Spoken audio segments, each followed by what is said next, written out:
Hello students. In last video we were discussed about significance of business economics and have a look on scope of business economics. Now in this video we go detail on scope of business economics, but before that I would like to say I have received some comments from our students like they are not understanding the concept in English just because they are not that much fluent. So I'm going to use English, Hindi and Marathi language from this video to make the students ease in understanding the concepts. Okay. ठीक है, तो फिर last video में हम लोगों ने देखा था कि बहुत सारे इकोनॉमिस्ट हैं जिन्होंने अपना ओपिनियन इकोनॉमिक्स के बारे में बताया है और हर एक का नजरिया इकोनॉमिक्स की तरफ देखने का अलग अलग है। इसके लिए कोई एक पर्टिकुलर स्कोप फ्रेम आउट नहीं हो पाया था इकोनॉमिक्स का, लेकिन फिर भी जो जो नजरिया हमें मिला, जो डेफिनेशन हमें मिले, उस डेफिनेशन के आधार पे हम लोग कह सकते हैं कि बिजनेस इकोनॉमिक्स ये कुछ एरियाज है जिस पे ज्यादा इम्पोर्टेंस स्टैंड करता है। सो कौन से स्कोप है यहाँ पे हम लोग देखेंगे, या फिर कौन सा एरिया है जहाँ पे इकोनॉमिक्स का स्कोप ज्यादा मायने रखता है।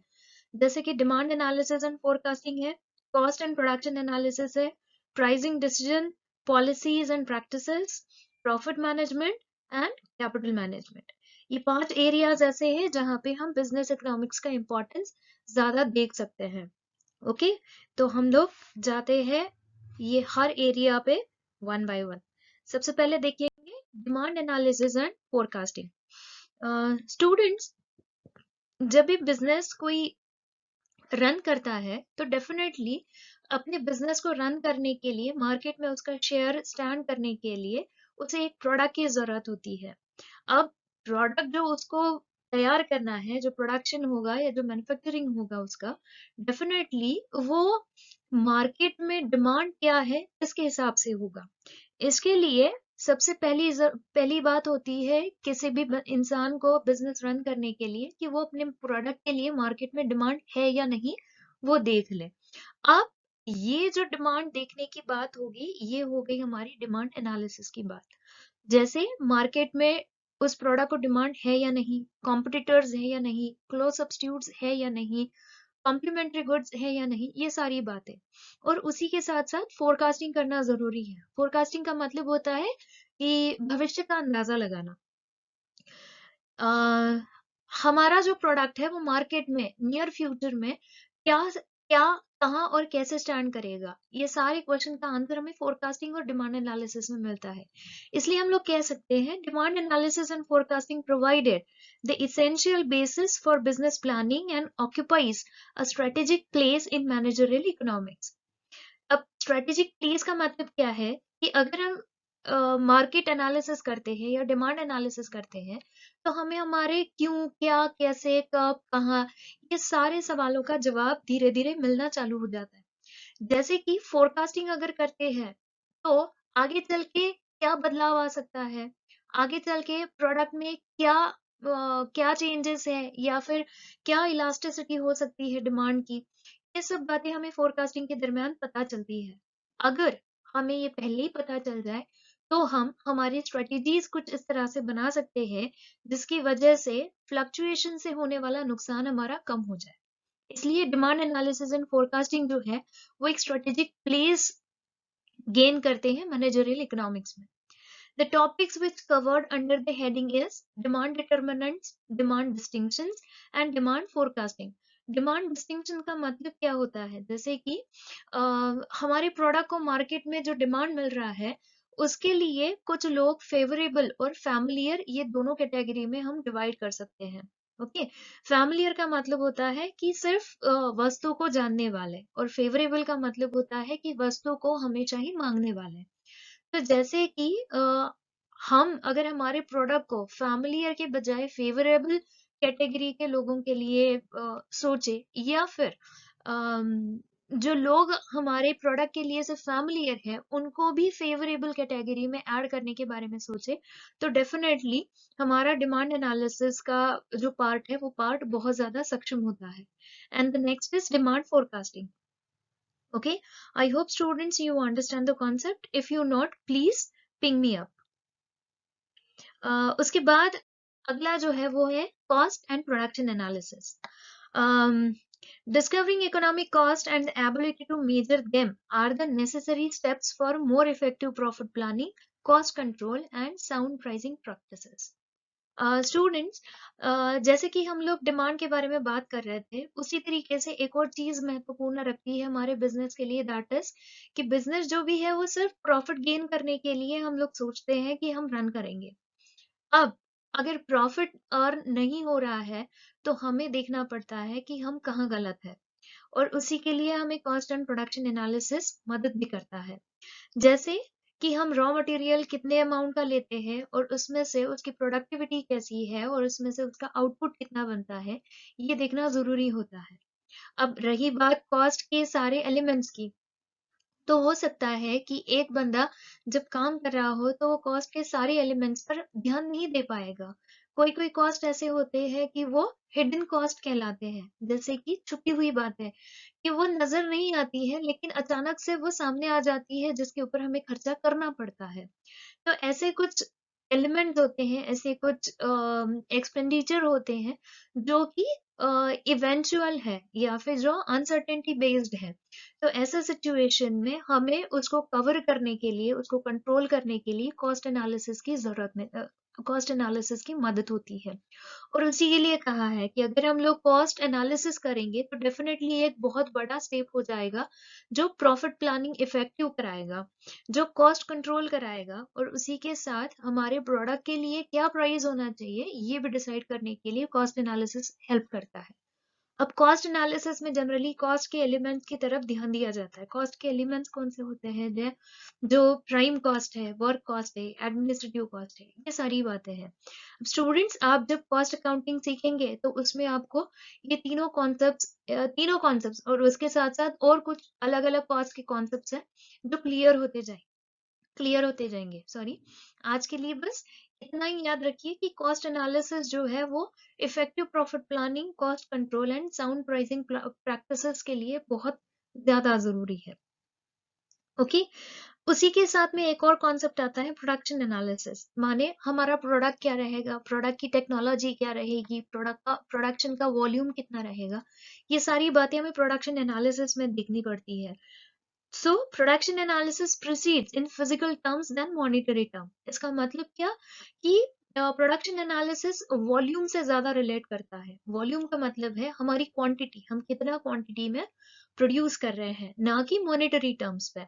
The points that covered in this analysis is cost concept and classification. जैसे कि अभी मैंने आपको कॉस्ट एनालिसिस के बारे में बताया, तो वो सारी बातें प्रोडक्शन एनालिसिस का एक महत्वपूर्ण हिस्सा है। कॉस्ट आउटपुट रिलेशनशिप, इसका मतलब कि हमारी प्रोडक्टिविटी क्या है, यानी जितना हम लोगों ने कॉस्ट इनपुट के लिए दिया था, क्या उस इनपुट में से हमें उतना आउटपुट मिल रहा है या हम उतना आउटपुट निकाल पा रहे हैं।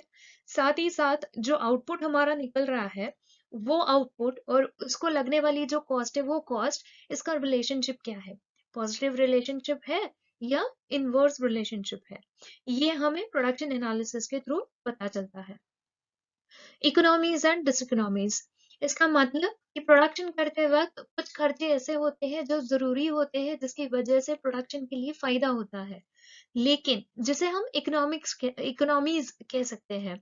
लेकिन कुछ खर्चे ऐसे होते हैं जो हम कम कर सकते हैं जिसकी वजह से हमारी वेरिएबल कॉस्ट इंक्रीज होती है, तो उसको रिड्यूस करना जरूरी है तो हम उसको रिड्यूस भी कर सकते हैं। या फिर कोई ऐसा खर्चा कि जो खर्चा बेवजह वहां हुआ हो just because of somebody's negligence, उसे हम डिसइकोनॉमीज के नाम से जानते हैं। So economies and diseconomies of scale. Scale का मतलब होता है वॉल्यूम, कि वॉल्यूम बनाते वक्त कौन सा खर्चा फायदेमंद है और कौन सा खर्चा बेवजह हुआ है। ओके, और उसके बाद में होता है production function and cost control. Production function का मतलब होता है कि फैक्टर्स ऑफ प्रोडक्शन जो है हमारे, वो फैक्टर्स ऑफ प्रोडक्शन एक दूसरे के ऊपर निर्भर करते हैं। तो कौन सा फैक्टर कितने अमाउंट में यूज करने के बाद में दूसरे फैक्टर को यूज करना कम या ज्यादा हो सकता है। जैसे अगर हम लोगों ने लैंड की बात करें, फैक्टर्स ऑफ प्रोडक्शन तो याद है ना, correct. Land, labour, capital and entrepreneur. So अगर हम लोग फैक्टर्स ऑफ प्रोडक्शन में लैंड की बात करें तो हमारे पास एक पर्टिकुलर एरिया है जहाँ पे हमें प्रोडक्शन करना है, और साथ ही में उस प्रोडक्शन के लिए हमें लेबर कितना चाहिए। तो ये जो दोनों चीजें हैं, ये दोनों दोनों चीजें एक दूसरे के ऊपर निर्भर करती है, जिसकी वजह से प्रॉफिट गेन किया जाए। अगर ऐसा हुआ कि हमारे पास जितनी लैंड है उससे ज्यादा हम लोग लेबर लेकर आते हैं, तो डेफिनेटली लेबर को दिए जाने वाले जो वेजेस है वो वेजेस ज्यादा हो जाएंगे और हमारा प्रॉफिट कम हो जाएगा। तो लेबर की संख्या हमें सिर्फ उतनी ही रखनी है जितना कि वो लैंड में से निकलने वाला जो प्रोडक्शन है वो प्रोडक्शन से हमें प्रॉफिट मिले। This is what the production function. हमारा जो लास्ट यूनिट है फैक्टर प्राइसिंग का, उसमें हम लोग इसके बारे में डिटेल इंफॉर्मेशन लेने वाले हैं। And the last is cost control. हमारी कॉस्ट, दो कॉस्ट होते हैं, variable cost and fixed cost. कौन सी कॉस्ट किस तरह से चलने वाली है ये हम लोगों को देखना या जानना जरूरी है। जैसे कि फिक्स्ड कॉस्ट के बारे में अगर बात करेंगे तो डेफिनेटली फिक्स्ड कॉस्ट फिक्स्ड होती है, इसके लिए उसमें ज्यादा चेंजेस तो नहीं होते हैं। तो ज्यादा चेंजेस ना होने की वजह से हमें उतना खर्चा करना ही पड़ता है जितना कि वो खर्चा आने वाला है, उसे कोई हम लोग बदल नहीं सकते। लेकिन वेरिएबल कॉस्ट को हम लोग बदल सकते हैं। वेरिएबल कॉस्ट जो चेंज होती रहती है हमेशा हमेशा। मटेरियल, लेबर और डायरेक्ट एक्सपेंडिचर, ये तीनों मिला के हमारी वेरिएबल कॉस्ट कंसिडर की जाती है। तो इसमें मटेरियल चेंज हुआ तो लेबर चेंज होगा, लेबर चेंज हुआ तो डेफिनेटली हमारा डायरेक्ट एक्सपेंडिचर भी चेंज हो जाएगा। तो ये जो चेंजेस है, ये जो फ्लक्चुएशन है, इसको कंट्रोल करना या फिर कोई भी ज्यादा कॉस्ट इनकर नहीं होनी चाहिए, इसका ध्यान रखना, that is what the part of production analysis, or else we can say cost and production analysis. Okay, so students, we go for the next one. The next is pricing decision, policies and practices. Product जब market में आता है तो definitely product को price का tag होना सबसे ज्यादा जरूरी है, क्योंकि कोई भी बिजनेसमैन अपना बिजनेस फ्री सैंपल्स डिस्ट्रीब्यूशन के लिए बनाता नहीं है। प्रोडक्ट मार्केट में जाना, उसको और उस प्रोडक्ट को डिमांड पाना, और उस डिमांड के साथ साथ उस डिमांड के साथ साथ प्रॉफिट गेन करना, ये बहुत ज्यादा इंपॉर्टेंट बात होती है किसी भी बिजनेस के लिए। सो प्रॉफिट अर्न करने के लिए प्रोडक्ट को प्राइस टैग होना जरूरी है। So price is the genesis of a firm's revenue, and as such its success largely depends on how correctly the pricing decisions are taken. मतलब सिर्फ प्राइस टैग होना जरूरी नहीं है, बल्कि किसी भी प्रोडक्ट को राइट प्राइस होना जरूरी है। राइट प्राइस का मतलब होता है कि एक ऐसी प्राइस जो प्राइस ना तो अपने कंज्यूमर का एक्सप्लॉयटेशन करे और ना ही अपने सेलर्स का। अब जब हमें इसके बारे में और देखना ही है तो हम कह सकते हैं कि प्राइस जो है वो इक्विलिब्रियम लेवल पे जनरली सेट की जाती है। अब इक्विलिब्रियम लेवल का मतलब क्या होगा? एक काम करते हैं, यहाँ पे हम ग्राफिकल प्रेजेंटेशन के साथ में इक्विलिब्रियम को देखते हैं। ओके, सपोज स्टूडेंट्स, ये है हमारा y एक्सेस और ये है हमारा x एक्सेस। ओके, तो स्टूडेंट्स ड्राइंग की तरफ ध्यान मत दो, थोड़ा इधर उधर हो जाएगा। y एक्सेस पे हम लोग बनाएंगे प्राइस को, करेक्ट, और x एक्सेस पे हमारा होगा एक तो डिमांड और दूसरा सप्लाई। ओके, डिमांड और सप्लाई या डिमांड एंड सप्लाई। तो जनरली होता क्या है, लॉ ऑफ डिमांड जिन लोगों को इकोनॉमिक्स था उनको पता है तो उनके लिए रिवीजन हो जाएगा, और जो कॉमर्स के बच्चे नहीं है उनके लिए ये नया कॉन्सेप्ट हो जाएगा। लॉ ऑफ डिमांड क्या होता है? जैसे ही प्राइस बढ़ती है डिमांड घटना चालू हो जाती है, और जैसे ही प्राइस घटती है तो डिमांड बढ़ना चालू हो जाती है। मार्केट में अगर आप लोगों ने देखा तो आप समझ पाओगे, आपने अगर नोटिस किया होगा तो आप समझ पाओगे कि जब किसी भी कोई भी ओकेजन है तो ओकेजन के तौर पर लगने वाले जो चीजें हैं उनकी डिमांड बढ़ती है तो हमेशा प्राइस भी बढ़ना चालू हो जाती है, और अगर जैसे दिखे कि प्राइस ज्यादा बढ़ गई है तो डिमांड अपने आप कम हो जाती है। तो ये लॉ ऑफ डिमांड जो है ये एक कर्व बनाता है डिमांड का। ये देखिए, प्राइस हाई है तो डिमांड हमारी कम है, और अगर प्राइस लो है तो डिमांड हमारी ज्यादा है। ओके। तो एक कर्व यहाँ पे हम लोग बता सकते हैं कि ये हमारा डिमांड कर्व है। जो ये 2 पॉइंट्स को टच करेगा, ये हमारा डिमांड कर्व हो गया। स्टूडेंट जनरली ये स्ट्रेट लाइन होती है, लेकिन यहाँ पे मेरा ड्राइंग बहुत खराब दिख रहा है, तो उसकी तरफ ध्यान मत दीजिए, स्ट्रेट लाइन है ऐसा सोचिए यहाँ पे। तो ये हो गया हमारा डिमांड कर्व, जो left to right download position पे होता है। ओके, आई बात समझ में? ये हो गया हमारा डी, और ये यहाँ पे डी, डिमांड कर्व। ओके। अब अगर हम लोग सप्लाई के बारे में देखते हैं, तो सप्लाई क्या कहता है कि जैसे जैसे सप्लाई बढ़ना है, डिमांड बढ़ती है तो डेफिनेटली सप्लाई भी बढ़ेगा, है ना। डिमांड बढ़ती है तो सप्लाई बढ़ेगा, और सप्लाई बढ़ता है तो उसकी प्राइस भी बढ़ेगी, उसकी प्राइस भी बढ़ेगी। थोड़ा मैं जरा इसको करेक्शन कर लूं, करेक्ट, ये हो गया यहाँ पे। ओके, और ये हमारा बढ़ा हुआ सप्लाई। अब यहाँ पे अगर हम लोग देखेंगे तो सप्लाई का अगर कर्व निकालना है तो कहाँ से निकलेगा ये कर्व? जहाँ पे सप्लाई और प्राइस हम लोग बता सकते हैं, है ना। ये यहाँ पे देखो, ये हो गई प्राइस कम, क्योंकि हमारा सप्लाई हो गया था कम। तो ये दोनों पॉइंट्स को हम लोगों ने मैच किया तो क्या हुआ? एक कर्व बना। कर्व क्या बता रहा है? कर्व बता रहा है कि कर्व सप्लाई जो है वो left to right upward position में है। ओके, आया समझ में? तो हम लोग यहाँ क्या बता सकते हैं कि देयर इज अ रिलेशनशिप। कैसे रिलेशनशिप है? डिमांड और प्राइस में इनवर्स रिलेशनशिप है, जिसे हम लोग कहते हैं कि प्राइस बढ़ी तो डिमांड घटेगी, प्राइस कम हो गई तो डिमांड बढ़ जाएगी। तो ये इनवर्स रिलेशनशिप हो गई। और सप्लाई जो है प्राइस के साथ डायरेक्ट रिलेशनशिप मेंटेन करता है। जैसे जैसे सप्लाई बढ़ता है प्राइस बढ़ती जाती है, और प्राइस सप्लाई कम होता है तो प्राइस भी कम होते जाती है। अब यहाँ हम लोग देख सकते हैं कि डिमांड और सप्लाई, ये दोनों कर्व एक दूसरे को एक पॉइंट पे इंटरसेक्ट कर रहे हैं। देख रहे हो आप? Correct.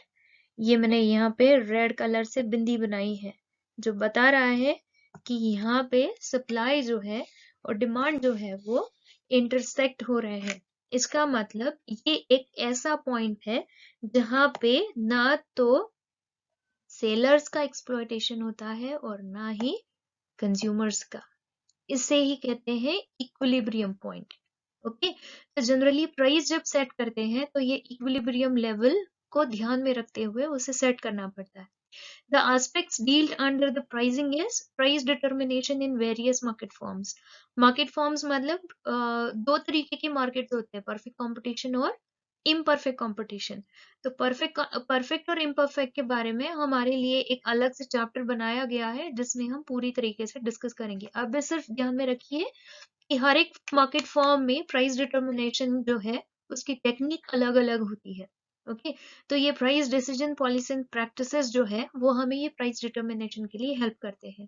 Then the pricing method, differential pricing, product line pricing, price forecasting, ये सारी बातें pricing decision policies and practices में हम लोग देख सकते हैं। Okay, now will go for the next one. Next is profit management. Students, जब बिजनेस बनता है तो अभी हम लोग देख सकते हैं, या फिर आप लोगों ने कभी सुना भी होगा कि बहुत सारे बिजनेस हमारे अपने बहुत सारे कामों को आउटसोर्स करना चालू कर देते हैं। तो ये जो आउटसोर्सिंग है, इसका मतलब है कि हम एक पर्टिकुलर उस फंक्शन की, बिजनेस के उस फंक्शन की, उस कार्य की जिम्मेदारी किसी और को दे रहे हैं, उसकी रिस्पॉन्सिबिलिटी किसी और को दे रहे हैं, जैसे हम सेंटर्स के नाम से जान सकते हैं। उसी तरीके से एक होता है प्रॉफिट सेंटर, जो हमारा प्रॉफिट मैनेज करने के लिए मदद करता है। नो, प्रॉफिट मैनेजमेंट का मतलब क्या होता है कि मार्केट जो है वो completely it is that place which is full of uncertainty, है ना। तो उस फ्लक्चुएशन की वजह से, उस अनसर्टेनिटी की वजह से रिस्क फैक्टर बढ़ जाता है। रिस्क फैक्टर बढ़ा, इसका मतलब क्या है कि हमारा प्रॉफिट पे उसका इम्पैक्ट होता है, आइदर और पॉजिटिव, नेगेटिव। ओके। अगर पॉजिटिव बना तो डेफिनेटली हमारा प्रॉफिट बढ़ जाएगा, नेगेटिव बना तो प्रॉफिट कम होते जाएगा, और धीरे धीरे धीरे धीरे अगर हम लोगों ने उसको ठीक तरीके से मैनेज नहीं किया तो हम इंसॉल्वेंट बन के हमारे कंपनी को डिसॉल्व करना पड़ सकता है। और इसीलिए प्रॉफिट मैनेजमेंट मैनेजमेंट का होना जरूरी है। ये प्रॉफिट मैनेजमेंट क्या करता है? However in the world of uncertainty, expectations are not always realized, so that profit planning and measurement constitute a difficult area of business economic। Profit management क्या करता है? ये जो डिफिकल्टी है प्रॉफिट प्लानिंग एंड मेजरमेंट की, difficulty जो है ये डिफिकल्टी कम करने के लिए मदद करता है। Okay, the aspects cover under the area are nature and measurement of profit। हमारा प्रॉफिट किस तरीके का है, ये मतलब हमारा प्रॉफिट नॉर्मल है या हमारा प्रॉफिट एबनॉर्मल प्रॉफिट है, ये सब कुछ देख के उसका मेजरमेंट जो है वो मेजरमेंट करना प्रॉफिट मैनेजमेंट में आता है। देन द प्रॉफिट पॉलिसीज, हमारा प्रॉफिट किस तरह से बढ़ेगा, माने प्रॉफिट बढ़ने के लिए हम लोगों ने क्या टेक्निक्स यूज किए हैं। जैसे कि हम लोग इन्वेस्टमेंट के बारे में बात करेंगे कि किसी भी ज्यादा प्रोजेक्ट में इन्वेस्टमेंट कर रहे हैं और उसमें से रिटर्न्स मिल रहा है, या फिर हम प्रोडक्ट मार्केट में लेकर आ रहे हैं और प्रोडक्ट के क्लोज सब्स्टिट्यूट्स के साथ या क्लोज कॉम्पिटिटर्स के क्लोज कॉम्प्लीमेंट्री गुड्स के साथ हम लोग डील करते हुए आगे चल रहे हैं, मर्ज कर रहे हैं, अमलगमेशन कर रहे हैं, ये सारी चीजें इसमें हम लोग देख सकते हैं। Then the techniques of profit planning like break even analysis। Break even analysis में जब हम लोग ब्रेक इवन एनालिसिस जब हम लोग करते हैं तो डेफिनेटली प्राइस डिटर्मिनेशन के लिए ब्रेक इवन एनालिसिस भले ही जरूरी हो, लेकिन फिर भी प्राइस डिसाइड करते वक्त, प्राइस डिटर्मिनेशन के टाइम पे बिजनेसमैन हमेशा ही अपने प्रॉफिट को नजर में रखते हुए ही वो प्राइस को फाइनलाइज करता है। ओके, सो इसके लिए हमें प्रॉफिट मैनेजमेंट की सबसे ज्यादा जरूरत होती है। Then the last is capital management. Students, जब भी बिजनेस बनता है, बिजनेस का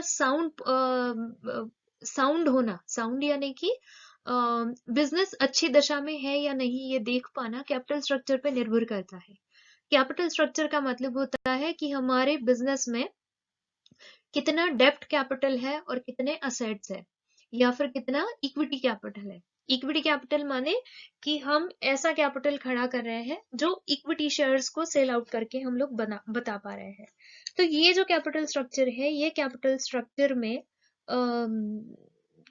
कितना, मतलब उसका डेब्ट इक्विटी रेशो क्या है, उसके फिक्स असेट कितना है, करंट असेट कितना है, करंट लाइबिलिटी कितना है, करंट लाइबिलिटी के साथ साथ उसका करंट रेशो कितना है, ये सब कुछ देखना जरूरी होता है।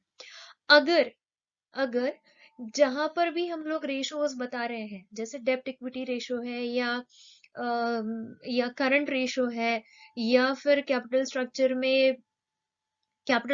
में और जो कॉन्टिजेंट लाइबिलिटीज होते हैं वो है, तो ये अगर समझो सारे पॉजिटिव कैटेगरी में हम लोग बता पा रहे हैं, उसका जो ऑब्जर्वेशन है वो ऑब्जर्वेशन अगर पॉजिटिव आ रहा है तो डेफिनेटली हमारा बिजनेस साउंड प्रूफ करता है।